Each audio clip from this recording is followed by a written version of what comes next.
Today is the 1st March 2021. I am protesting in front of China embassy in the Netherlands. Just now, I am in front of China embassy.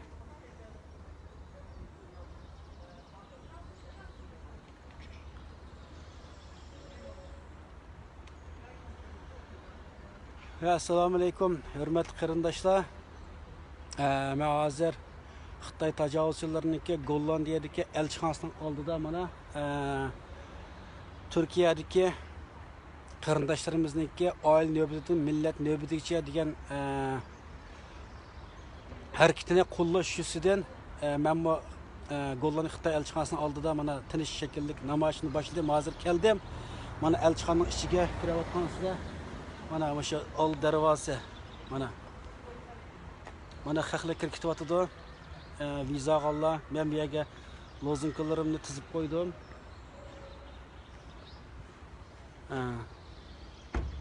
Anımız etdigende konsulun xodimlari yo hammasi o'sha yerga o'tdi.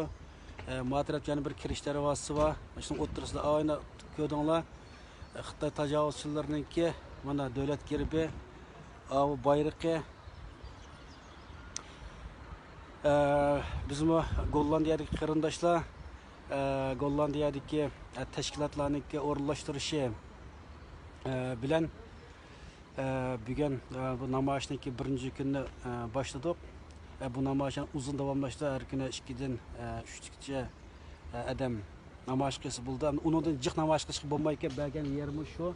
Bosh alçıqanın aldığı kichikdamni bir yana ba'di yo'lni to'sib qalaymqon parakanchi chiqami deb jumladan Turkiyadagi qarindoshlarimizninki qilayotgan faoliyatlarni qo'llash, ularninki harakatini butun dunyoga kengaytirish maqsadida men bu faoliyatni qo'llab hamsha namoyish qilyapman. Mana shu tashviqot materiallarini tizib qo'ydim. Elchixona xodimlari hemşehri ötkende video kıtıp resim tartımız.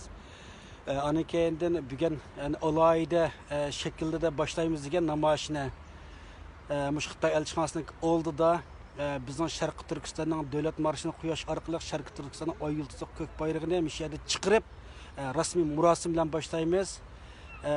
Qarindoshlar yo'lda kelyotdi. Shular kelguncha men azroq videolik so'zildim. Birdamdan keyin biz mishada naq maydonda bayroq chiqarish xodimlarimizni tiklab rasmiy Sharq Turkistonning davlat marshini o'rin qo'yib, anan keyin hayvatlik bayroq chiqarib bo'lgandan keyin namoyishimizni yana davomli izchil boshlaymiz. Xitoy tajovuzchilarini rohatsiz qilishmi bir ibodatning jumlasidan deb bir qancha kundan oldida men Facebookda bir diniy ulamoning yozgan yozini o'qidim. Shunga biz Xitoyni qo'limizdan kelishicha imkoniyatlardan foydalanib Xitoy tajovuzchilarining zulmni dunyoga anglitishdan Xitoy tajovuzchilarining ko'ziga maqtab qadilib o'zimizniki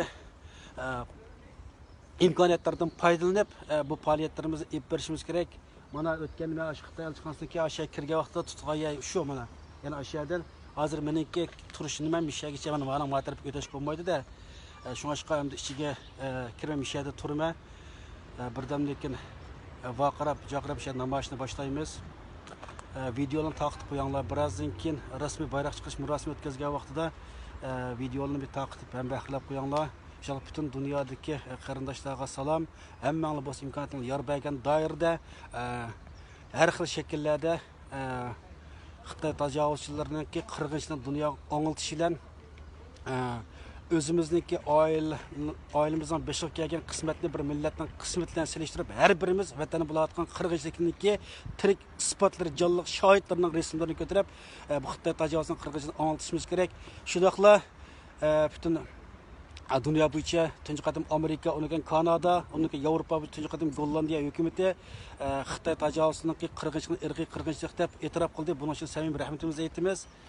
Biz ham baxtlab qo'yasizlar.